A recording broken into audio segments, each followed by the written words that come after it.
नमस्कार, आप देख रहे हैं राष्ट्र प्रथम। आपके साथ मैं हूं तुषार शर्मा। राजस्थान के इस खास बुलेटिन में आपका स्वागत है। उन तमाम खबरों से आपको कराएंगे मुखातिब, लेकिन उससे पहले सुर्खियां। रिलायंस का राजस्थानियों को दिवाली गिफ्ट, राजस्थान में शुरू हुई 5G सर्विस। विधायक लाहौटी हमारे आदमी डेप्यूटेशन पर बीजेपी में गए गहलोत में मंत्री धारीवाल का बयान। विधानसभा चुनाव से पहले आदिवासी वोटर्स को रिझाने में जुटी बीजेपी, 1 नवंबर को बंसवाड़ा आएंगे प्रधानमंत्री नरेंद्र मोदी। कांग्रेस विधायक के इस्तीफे पर फैसला क्यों नहीं ले पा रहे विधानसभा अध्यक्ष।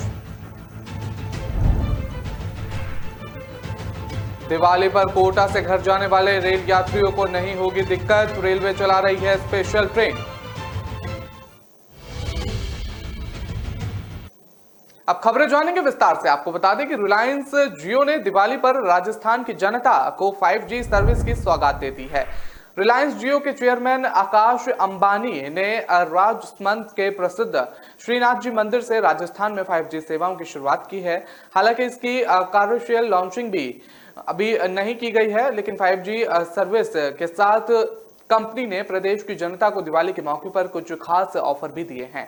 दरअसल 1 अक्टूबर को देश में 5G सेवाओं की शुरुआत हो चुकी है और इस महीने की शुरुआत में रिलायंस ने दिल्ली, मुंबई, कोलकाता और वाराणसी में 5G सेवाओं का भी बीटा टेस्टिंग शुरू कर दिया था। बता दें कि अंबानी परिवार की देवता श्रीनाथ जी पर अटूट विश्वास और मान्यता है। इस साल सितंबर में मुकेश अंबानी ने श्रीनाथ जी के दर्शन कर मंदिर के महंत विशाल बाबा से आशीर्वाद लिया था। उस वक्त उन्होंने कहा था कि राजस्थान में श्रीनाथ जी मंदिर से 5G सर्विस शुरू की जाएगी।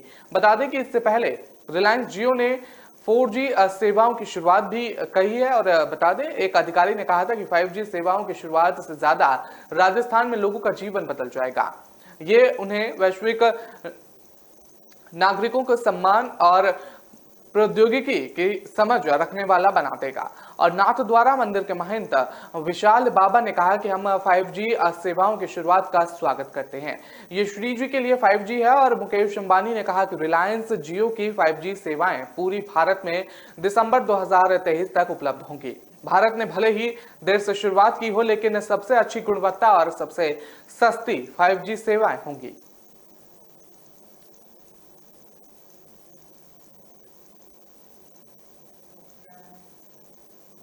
राजस्थान में कई महीनों से सियासी पारा चढ़ा हुआ है। ऐसे में ये सियासी हलचल थमने का नाम नहीं ले रही है। इसी बीच अशोक गहलोत सरकार में मंत्री शांति धारीवाल ने सार्वजनिक मंच से बीजेपी नेता पर कटाक्ष किया। दरअसल आलाकमान के खिलाफ दृढ़ता से विरोध करने वाले कांग्रेस के कद्दावर नेता यूडीएच मंत्री शांति धारीवाल ने जयपुर की प्रतिष्ठित मानसरोवर आवासीय योजना में सिटी पार्क लोकार्पण के समय सार्वजनिक मंच थे और बता दें इस दौरान उन्होंने हास्य अंदाज में बीजेपी विधायक लाहौटी की कांग्रेस बोल दिया और बता दें उन्होंने यहां तक कह दिया कि उन्हें तो बीजेपी में डेप्यूटेशन पर भेजा है। उन्होंने कहा है कि आपको बता दें, मैं जानता हूं आप तो हमारे आदमी हो। वहीं प्रदेश के मुखिया सीएम गहलोत ने भी कोटा के 700 करोड़ के लोकार्पण और शिलान्यास समारोह के दौरान 21 अक्टूबर को आयोजित वर्चुअल संबोधन में सार्वजनिक रूप से यह कह दिया था कि कोटा के ओम शांति की जोड़ी जग जाहिर है। ओम यानी लोकसभा अध्यक्ष और ओम बिरला और ओम शांति यूडीएच मंत्री शांति धारीवाल। अब कहां कोई पारदर्शिता रह जाती है।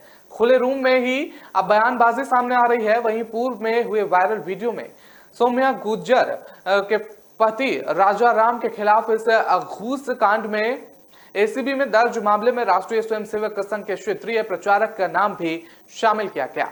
राजनीति को इस लिहाज से भी समझा जाए कि अपनों की खैर नहीं और दूसरों से बैर नहीं। यानी कांग्रेस में अपने कद को लगातार बढ़ते जा रहे पूर्व उप मुख्यमंत्री सचिन पायलट को निकम्मा, पार्टी विरोधी, गद्दार कहा गया। पार्टी को फिर से संकट में डाल दिया गया। पूरे प्रदेश में ही नहीं और देश में नहीं इबारत लिखी गई और एक बार तो यहां तक कहा जा सकता है कि आला कमान से उनकी कमान तक छीन ली गई। अब मल्लिकार्जुन खड़गे नए राष्ट्रीय अध्यक्ष के रूप में सामने आए हैं, लेकिन पहले ही दिन खड़गे का विरोध करने वाली ही गुलदस्ता लेकर वहां पर पहुंच गए थे।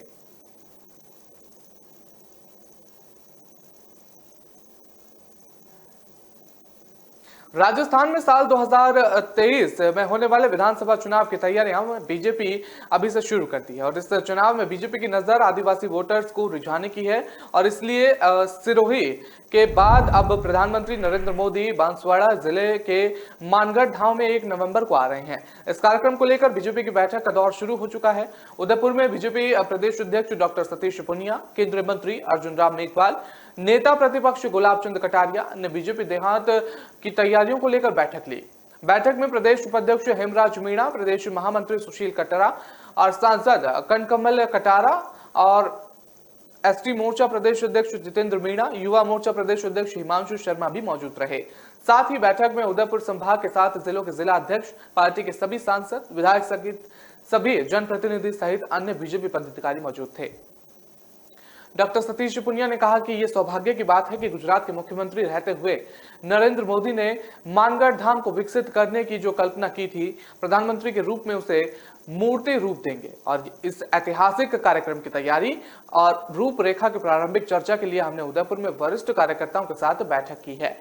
डॉक्टर पूनिया ने कहा कि मानगढ़ धाम में जहां 1913 में बड़ी संख्या में अंग्रेजी के संघर्ष करते हुए पूज्य गोविंद गुरु ने नेतृत्व में शहादत हुई थी और कालांतर में वो स्थान राजस्थान, गुजरात और मध्य प्रदेश की सीमा पर है।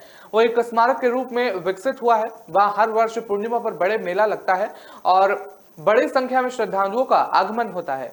उन्होंने आगे कहा कि प्रधानमंत्री नरेंद्र मोदी की दूरदृष्टि है और न केवल धार्मिक और आध्यात्मिक बल्कि सामाजिक चेतना के भी ऐसे स्थान हैं। उनको विकसित करने की मंशा रहती है और इसी भावना के साथ खासतौर पर क्योंकि आजादी के संग्राम में राजनीति और जनजातीय समाज की बड़ी भूमिका रही। यही वही स्थान है जहां कालीबाई भील बालिका ने किस तरीके से अलग चुकाई और नानाबाई आखात ने ऐसे बहुत सारे अनशंग हीरोज हैं जिनका यश वंचक नहीं हुआ, तो मानगढ़ भी उन्हीं में से एक ऐतिहासिक स्मारक है।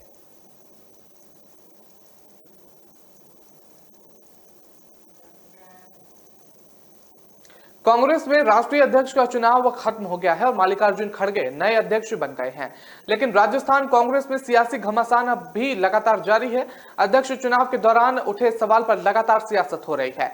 सामूहिक इस्तीफा सौंपने वाले विधायक पर अब तक कोई फैसला नहीं हुआ है। इस मामले को लेकर विपक्ष लगातार हमलावर है। सूबे में इस बात की चर्चा है कि आखिर विधानसभा अध्यक्ष सीपी जोशी कांग्रेस विधायकों के इस्तीफे पर फैसला क्यों नहीं ले पा रहे हैं। विधायकों के सामूहिक इस्तीफे के सवाल पर सीएम अशोक गहलोत इस मामले में पल्ला झाड़ रहे हैं और जयपुर से मीडिया से बातचीत में सीएम ने कहा, इस्तीफे को लेकर हम लोग पिक्चर में नहीं है और इस्तीफे पर फैसला लेने का काम स्पीकर का है और वो प्रक्रिया के अनुसार फैसला लेंगे। प्रदेश में चर्चा का विषय बने इस मामले में फिलहाल सचिन पायलट का कोई बयान नहीं आया है। इस पूरे मामले में भी सभी की निगाहें विधानसभा अध्यक्ष जोशी के फैसले पर टिकी हुई है। जानकारी के मुताबिक इस पूरे प्रकरण को लेकर जोशी पशुपेश में है और वो विशेषज्ञों से राय ले रहे हैं। देश की जिन विधानसभा में ऐसे मामले हुए थे उनका अध्ययन कर रहे हैं। जोशी के सामने एक बड़ा संकट है कि अगर इस्तीफे स्वीकार करते हैं तो राजस्थान कांग्रेस सरकार अल्पमत हो जाएगी और कांग्रेस के हाथ से सत्ता भी जा सकती है। ऐसे में जानकारों को मानना है कि किसी भी स्थिति में इस्तीफा स्वीकार नहीं किया जाएगा और इसी का तोड़ निकालने के लिए निर्णय लेने में इतना वक्त ले रहा है। इस मामले में बीजेपी प्रदेश अध्यक्ष सतीश पूनिया का कहना है कि सरकार के 90 विधायक इस्तीफे दे चुके हैं, मगर वो अभी भी सरकारी बंगला, सरकारी गाड़ी और सरकारी सुरक्षा कर्मियों का इस्तेमाल कर रहे हैं। इससे जाहिर है कि कांग्रेस पाखंडी है या उनका इस्तीफा पाखंड है।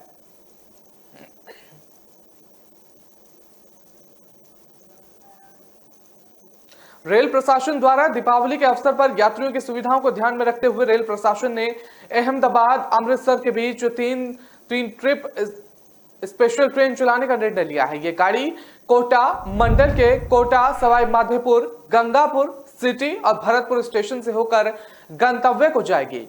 इस गाड़ी के विभिन्न श्रेणी में कुल 24 कोच होंगे। गाड़ी संख्या 09425 अहमदाबाद से अमृतसर स्पेशल ट्रेन 3 ट्रिपल के लिए हर सोमवार को 24 अक्टूबर, 31 अक्टूबर और 7 नवंबर को प्रारंभिक स्टेशन से 21:05 बजे चलकर कोटा, अगले दिन 6:20 पर सवाई माधोपुर, 7:38 पर गंगा सिटी, 8:28 पर भरतपुर, 10:08 पर आगमन होकर बुधवार 0:20 बजे अमृतसर स्टेशन को जाएगी। इस प्रकार वापसी में गाड़ी संख्या 09426 अमृतसर से अहमदाबाद स्पेशल ट्रेन 3 ट्रिपल के लिए प्रत्येक बुधवार को 26 अक्टूबर, 2 नवंबर और 9 नवंबर को प्रारंभिक स्टेशनों से 2:45 पर प्रस्थान कर भरतपुर, 17:52 पर गंगापुर सिटी, 19:18 पर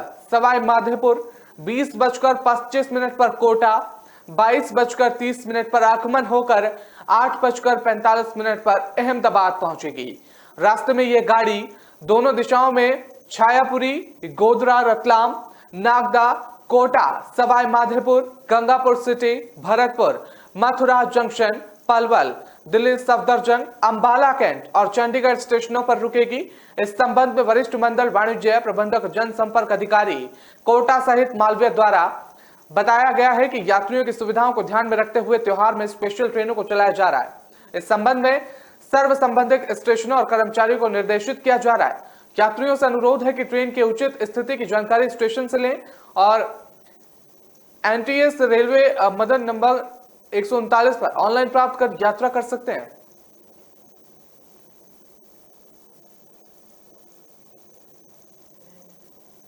फिलहाल वक्त तो चला एक छोटे से ब्रेक का। खबरों का सिलसिला लगातार जारी रहेगा।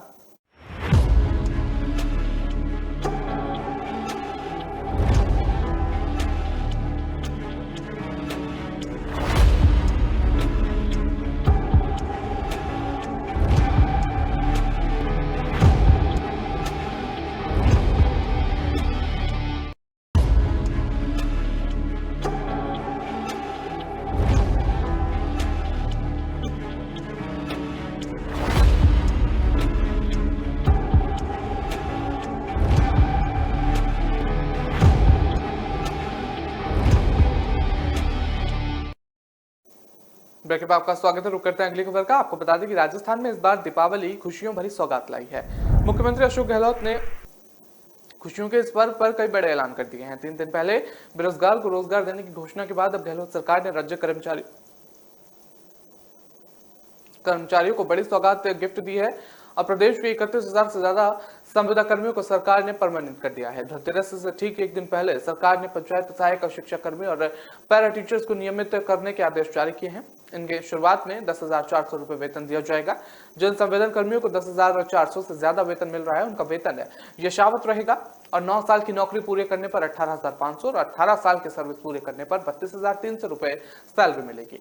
सरकार की इस घोषणा से संविदा कर्मियों को चेहरे पर खिल उठे हैं और गहलोत सरकार की इस घोषणा का लाभ प्रदेश के पंचायती राज और शिक्षा विभाग के काम कर रहे 31,473 संविदा कर्मी को मिलेगा।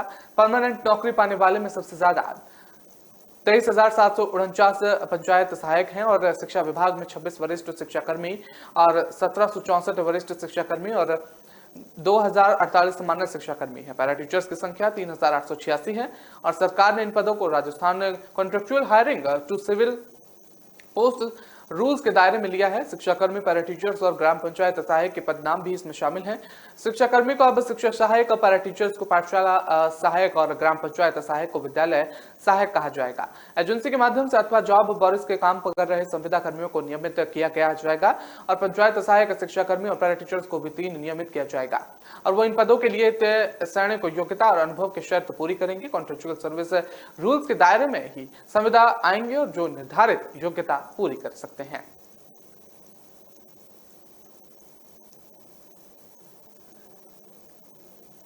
राजस्थान के भरतपुर जिले में हलोना थाना इलाके में लोगों ने एक मौलवी की मस्जिद के अंदर घुसकर जमकर पिटाई कर दी। दरअसल मौलवी एक नाबालिग को मस्जिद के अंदर ले गया और उसके साथ अश्लील हरकतें करने लगा। कुछ देर में नाबालिग के परिजन उसे ढूंढते हुए मस्जिद के अंदर पहुंचे तो नाबालिग ने अपने परिजनों को घटना के बारे में बताया। गुस्साए परिजनों मौलवी को पीटते हुए मस्जिद से बाहर लेकर आए तो मौलवी को पुलिस के हवाले कर दिया। जानकारी के मुताबिक 17 साल की नाबालिग अपने घर से स्कॉलरशिप का काम करवाने के लिए ई मित्र पर गई थी।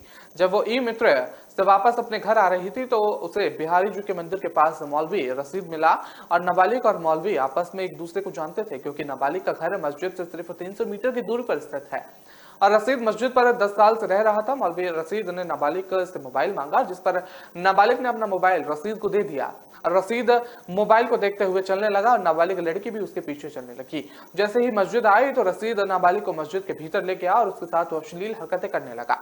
कुछ देर में नाबालिग के परिजन भी उसे ढूंढते हुए बाजार में पहुंच गए, जहां कुछ लोगों ने नाबालिग के परिजनों को बताया कि उसे मौलवी मस्जिद के भीतर ले गया है। जब नाबालिग के परिजन ने मस्जिद के भीतर पहुंचे तो मौलवी बच्ची के साथ एक कमरे में अश्लील हरकतें करता रहा।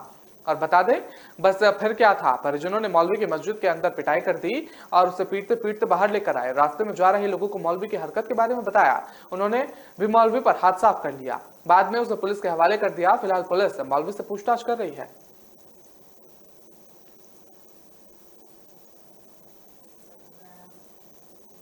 राजस्थान की अशोक गहलोत सरकार को घेरने और राज्य में पार्टी को एकजुट करने पर पुरजोर तरीके से चुनावी तैयारियों को लेकर बीजेपी राष्ट्रीय अध्यक्ष जेपी नड्डा और केंद्रीय गृह मंत्री अमित शाह ने राजस्थान बीजेपी की कोर कमेटी के नेताओं के साथ बैठक की है।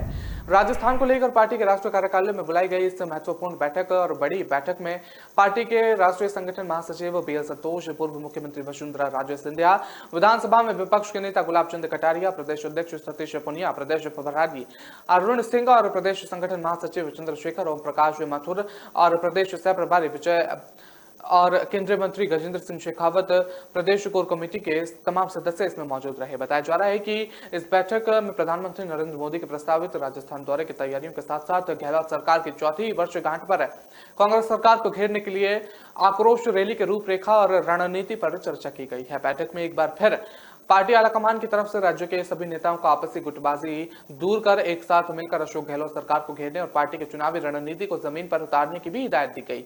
कोर कमेटी की बैठक खत्म होने के बाद जेपी नड्डा ने वरिष्ठ नेताओं के साथ अलग से बैठक की। जेपी नड्डा, अमित शाह और राजस्थान बीजेपी कोर कमेटी के ज्यादातर सदस्यों से बीजेपी मुख्यालय से रवाना हो जाने के बाद प्रदेश प्रभारी, प्रदेश सह प्रभारी, प्रदेश अध्यक्ष, प्रदेश संगठन महासचिव और अन्य कई नेताओं की अलग से एक तीसरी बैठक भी बुलाई और इस बैठक में कोर कमेटी में लिए गए फैसलों की क्रियान्वयन और आगामी रणनीति को लेकर चर्चा की गई।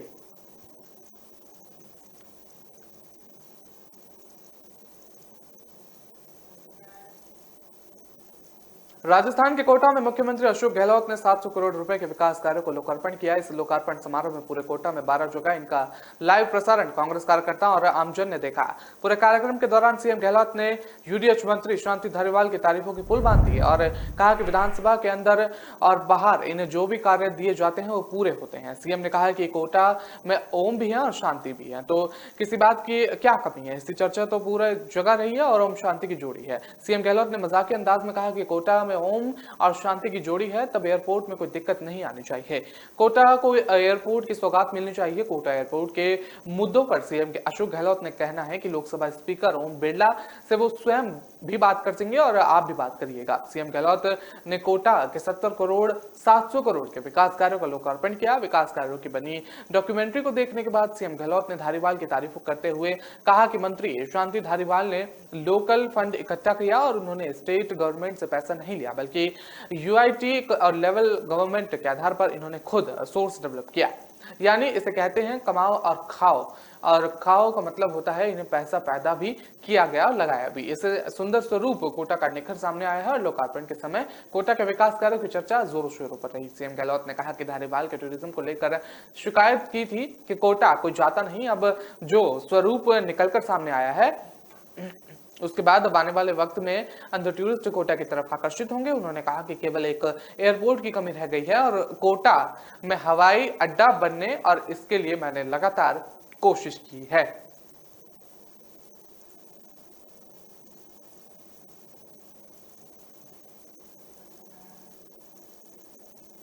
पुलिस की कार्यशैली पर भले ही प्रश्न चिन्ह लगता रहा है, लेकिन ऐसे में पुलिसकर्मी हैं जो अपनी जान पर परवाह किए बिना अपराधियों को सलाखों के पीछे पहुंचाते हैं। इस दौरान उन्हें कई बार अपनी जान जोखिम में डालनी पड़ती है और कई बार उनकी जान तक चली जाती है। ऐसे शूरवीरों को याद करके पुलिस शहीद दिवस मनाया जाता है। और बता दें, अपनी ड्यूटी के दौरान अपने प्राणों को न्यौछावर करने वाले पुलिस शहीदों को याद किया गया। उन्हें पुष्पांजलि अर्पित करने के साथ साथ पुलिस के आला अधिकारी उन्हें सलामी दी। कोटा पुलिस लाइन ने ड्यूटी के दौरान शहीद हुए पुलिसकर्मियों की याद में पुलिस शहीद दिवस पर कई कार्यक्रम आयोजित किए गए थे और पुलिस लाइन में पुलिस के जवान और आला अधिकारी ने शहीद पुलिसकर्मियों को श्रद्धांजलि अर्पित की। इस मौके पर दिव्यांगत शूरवीर की स्मृति में शहीद परेड का भी आयोजन हुआ। और बता दें कि पुलिस की टुकड़ी ने शहीदों के सम्मान में फायरिंग कर सलामी दी। इसके साथ ही पुलिस के आला अधिकारी ने शहीदों को पुष्प चक्र अर्पित किए और उनके साथ ही शौर्य को याद किया। इस दौरान पुलिस जवानों के परिवार भी वहां पर मौजूद थे और शहीदों के नाम पर स्मरण किए जाने के बाद पुलिस के बैंड ने लास्ट पोस्ट की धुन पर बजाकर उन्हें श्रद्धांजलि अर्पित की।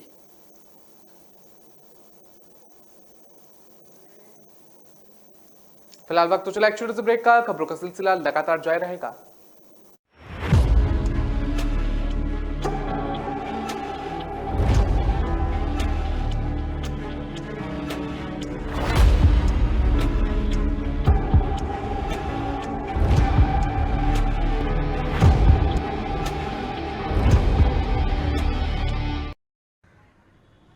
कौन सी दुकान से? अपनी दुकान अपने अमेज़न से। हुडी से रुमाल तक, टीवी इन द हॉल तक, जीते हैं हम शान से। सब कुछ अमेज़न से। क्या क्या मिल सकता है विद इन 500। हर बजट में ढेर सारी चॉइसेस देख लो और पहले ऑर्डर पे तो डिलीवरी भी फ्री। फिर तो और दिखाओ। अमेज़न के भरोसे के साथ हर बजट में जो चाहो वो पाओ। फिर अमेज़न खुलते ही दिल कहेगा और दिखाओ। भाई आ गए। क्या हो गया? आजा, जल्दी आजा। बेटे की नजर उतार ले सामने वालों की नजर पड़ने से पहले। ओ सन्नी, बीच में से हटा ले इसको। सड़क तेरे खानदान की नहीं है। डॉक्टर बेटा गाड़ी क्या ले आया? सड़क तेरे खानदान की हो गई। अबे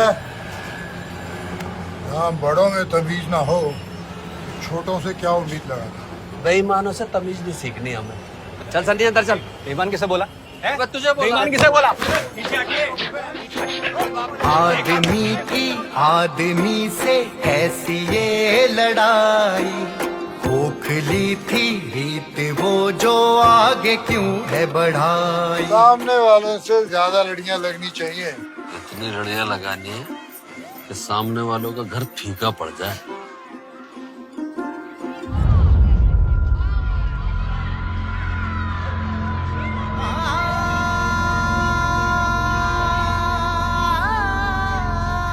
खोखली उस रीत की दीवार को गिरा दे। पापा क्या हुआ? नफरतों के रास्ते तू नक्शे से हटा। कोई जरूरत नहीं, उनका अपना मामला है। बहुत गर्व है ना आपको मेरे डॉक्टर होने पे, तो मुझे अपना फर्ज निभाने दीजिए। खोखली उस रीत की दीवार को गिरा दे, नफरतों के रास्ते तू नक्शे से हटा दे, नक्शे से हटा दे, नक्शा नया तू बना दे। होए जग ये आपसों तो आईना दिखा दे, आईना दिखा दे, हो आईना दिखा दे।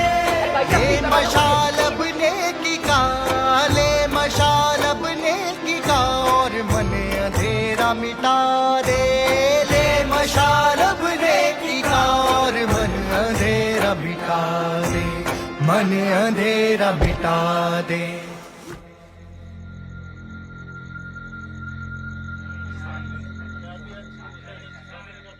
मन अंधेरा मिटा दे, नेकी की लौ जला दे। मन अंधेरा मिटा दे, नेकी की लौ जला दे। मन अंधेरा मिटा दे, नेकी की लौ जला दे। चलो इस दिवाली मन का अंधेरा मिटाते हैं। मैनकाइंड के साथ नेकी की लौ जलाते हैं। Kindness resides in all of us. We just have to find it for others. Spreading kindness since 1995 by providing quality medicines at affordable prices.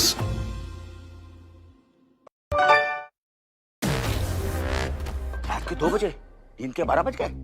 Say goodbye to the 1950s की टेक्नोलॉजी वाले memory foam mattress को। Meet India's first and only smart grade mattress. इसकी patented technology, their softness that relaxes your pressure points and firmness that supports your back. Memory foam है बकवास. The Sleep Company mattress is झक्कास. Log on to the sleepcompany.in.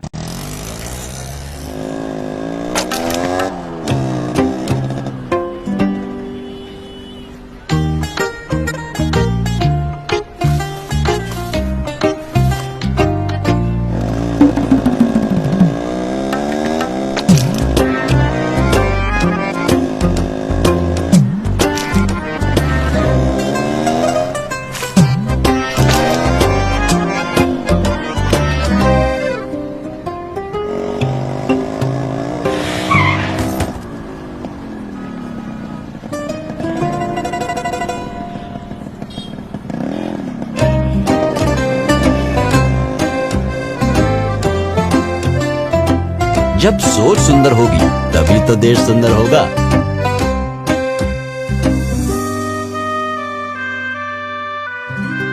JSW Paints, think beautiful।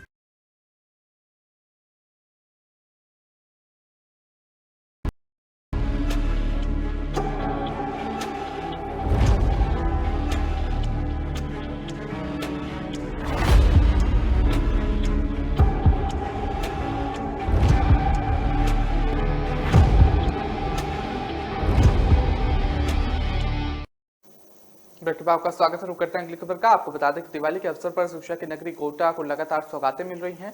राज्य की अशोक गहलोत सरकार ने 700 करोड़ रुपए के कार्यों का लोकार्पण और शिलान्यास किया।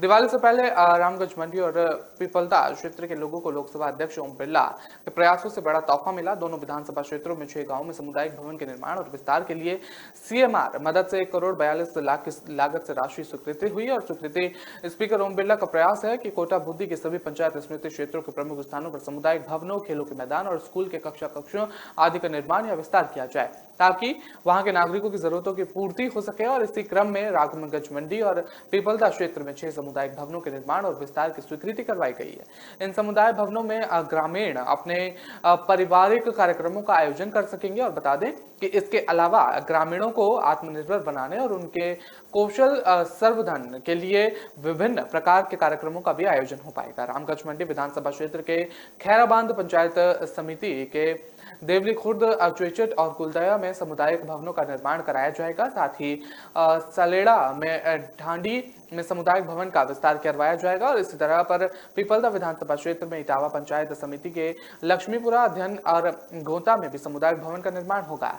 और CSR मदद से इन सार्वजनिक भवनों के लिए निर्माण के लिए राशि जिला प्रशासन के हस्तांतरित कर दी गई है। अब जिला प्रशासन संबंधित एजेंसी के माध्यम से निर्माण के लिए आगामी प्रक्रिया प्रारंभ करेगा।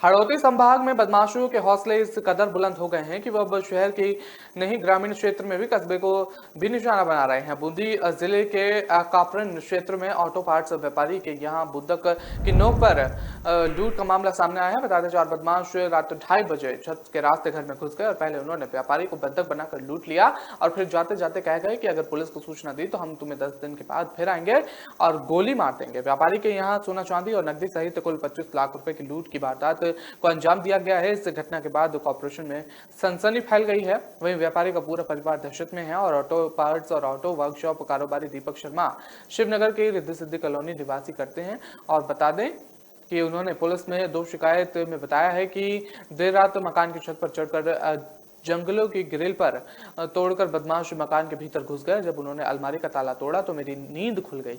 मेरे सामने 2 बदमाश धारदार हथियार और सरिया लेकर खड़े हुए थे। उनके धमकी दी और चुपचाप बैठ जाओ वरना गोली मार देंगे। इसके बाद 2 व्यक्ति अलमारी का सामान बिखेर कर तलाशी लेने लगे। आवाज सुनकर मेरी पत्नी किरण भी जाग गई और बदमाशों ने उसकी भी गर्दन पर हथियार लगा दिया।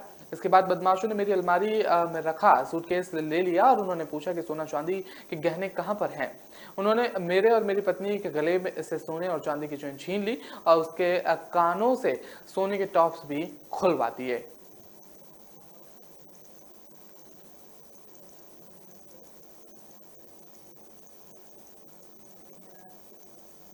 राजस्थान के भरतपुर जिले में 103 वर्ष से लगता आ रहा ऐतिहासिक जसवंत प्रदर्शनी मेला नुमाइश मैदान में लग रहा है और जिसमें जिले के हजारों लोग रोजाना मेला देखने आ रहे हैं। लेकिन रात को एक पुलिसकर्मी का झूल से मालिक बशीर खान से मारपीट करने और उसके धक्का देकर नीचे गिराने का वीडियो वायरल हुआ है। वायरल वीडियो में पुलिसकर्मी झूला मालिक को थप्पड़ मारता हुआ दिख रहा है। इस बारे में झूला मालिक से बात की गई है तो उसने बताया है कि एक पुलिसकर्मी अपने साथ करीब 15 लोगों को फ्री में झूला में बिठा रहा था। जब उसने पुलिसकर्मी को रोकने की कोशिश की तो उसने उसे थप्पड़ मार दिया और गालियां देने लगा। बता दें कि पुलिस ने शराब भी पी हुई थी।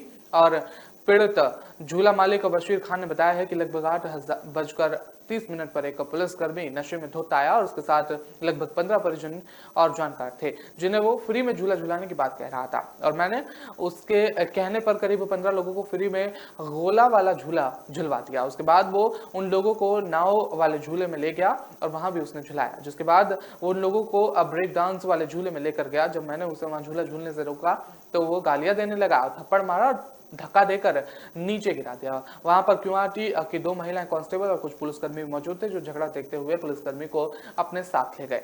कोरोना महामारी के कारण 2 साल के बाद ऐतिहासिक जसवंत प्रदर्शनी मेला नुमाइश शुरू हुआ है और भरतपुर के हुए मानसून विदाई के समय भारी बरसात के कारण मेले में आए व्यापारी को घाटा हो रहा है, जिसकी शिकायत पर लोग जिला प्रशासन से भी कर चुके हैं।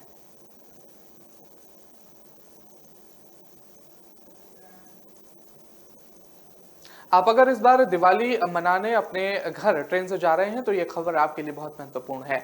दिवाली पर ट्रेन में सफर करते वक्त अपने साथ पटाखों बिल्कुल न ले जाएं, वरना रेलवे आपके खिलाफ सख्त कार्रवाई कर सकता है। रेलवे द्वारा यात्रियों को ट्रेन में ज्वलनशील पदार्थ और पटाखे लेकर यात्रा नहीं करने के संबंध में चेतावनी जारी की गई है। दीपावली पर यात्री इस तरह के नियमों का उल्लंघन कतई न करें और जिसमें रंग से भंग पड़ने की कोई आशंका हो।